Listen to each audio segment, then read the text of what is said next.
So we've already done the speed test, we've already done the drop test.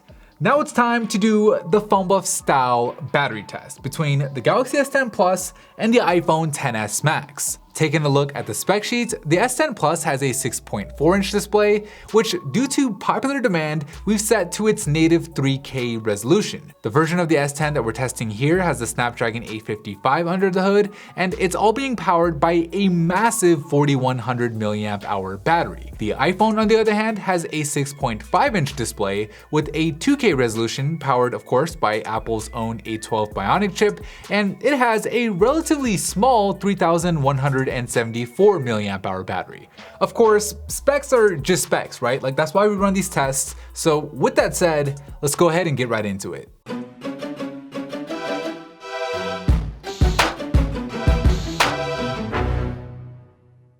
Just like we do for the speed test and drop test, we'll be updating the official battery test rankings on our website, which we created easily with the sponsor for today's video in Wix. With Wix, you can tap into the power of your smartphone by building your own website using artificial design intelligence. Just answer a few questions, upload some of your photos, and pick a theme that best matches your style, and then have AI do the rest, building you a professional website that looks great on mobile and on desktop. Click on that special link down below to start your own website for free.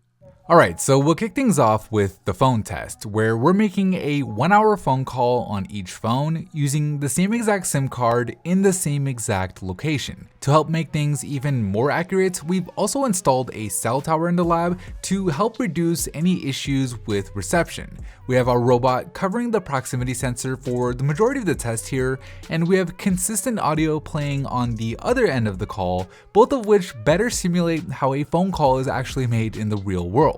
After 1 hour, the iPhone did pretty well, with its battery dropping only 3% to 97%, whereas the Galaxy's battery took a bigger hit, dropping down to 94%. But we still have plenty of tests to go, so we'll see if the iPhone can hold on to its early lead as we head into the messaging test, where we have our robot typing in a string of letters and suggestions before sending off a text.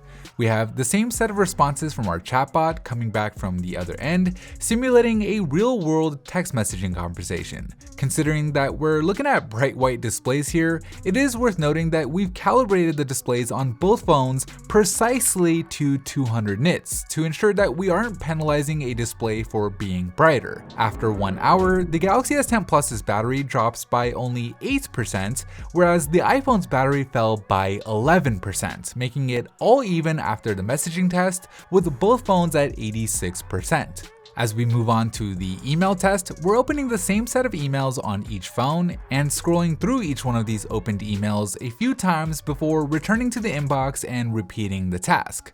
The email apps on each phone are freshly installed, so each email is being loaded for the first time to best simulate how you read your emails in real life. After 1 hour of going through emails, the Galaxy S10 Plus is able to take the lead, with its battery dropping down only to 79%, with the iPhone's battery dropping all the way down to 74%. We'll see if the S10 Plus can add on to its lead here in the browser test, where each phone will randomly cycle through the same set of websites every 30 seconds.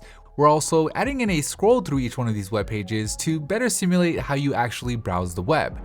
And after repeating this process for an entire hour, the Galaxy S10 Plus is beginning to run away with it now 8 percentage points ahead at 69% compared to just 61% on the iPhone. We'll see if the iPhone can somewhat stop the bleeding here in Instagram, where we'll be scrolling through the home feed. Scrolling through the feed not only ensures that new content is constantly being loaded in the app, but it also accounts for the phone having to process those constant swipes, which have an effect on battery.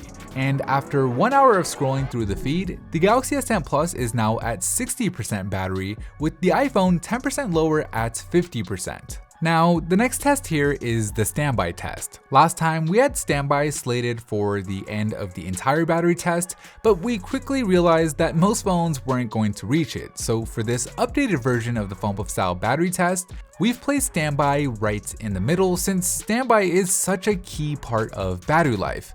So after 16 hours of each phone being on standby, with the SIM card still in there to better reflect real-world usage, the iPhone is able to make a dramatic comeback with its battery falling by only 8% over those 16 hours, compared to the 16% drop on the Galaxy S10 Plus, putting the iPhone only 2 percentage points behind as we move on to the YouTube test.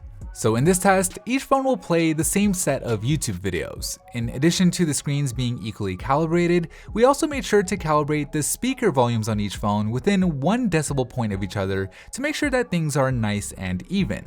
And after 1 hour of YouTube binge watching, the Galaxy S10 Plus is able to re-establish itself with its battery level dropping down to 33%, with the iPhone falling down to 28%, putting it 5 percentage points behind.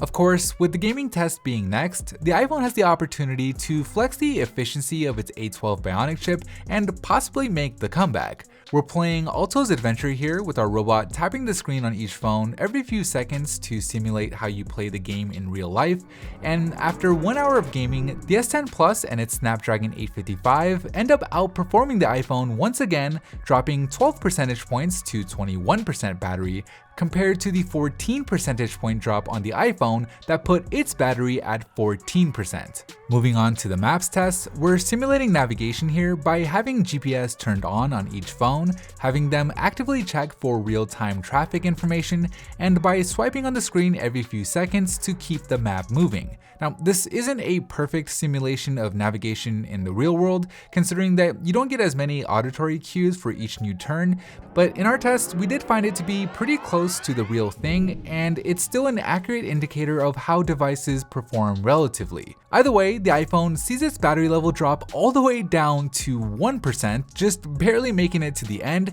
while the S10 Plus still has plenty of juice remaining at 11% battery. So we'll see how long it takes for the iPhone to die as we head into Spotify, and there you go. As soon as we launched the first song, the iPhone powered down. We'll go ahead and fast forward the S10 Plus, where its battery died just 30 seconds short of completing the 1 hour Spotify test. So with both phones out of juice, the iPhone's total test time was almost exactly 24 hours when you include the 16-hour standby, while the Galaxy S10 Plus lasted 1 hour longer at 25 hours, making the winner of this battery test the Galaxy S10 Plus. We'll be updating our battery test rankings after every test on our website, which we created easily with our sponsor Wix's drag and drop editor. Anyways, that is it for me in this video. Thank you guys for watching, and as always, I'll see you in the very next episode.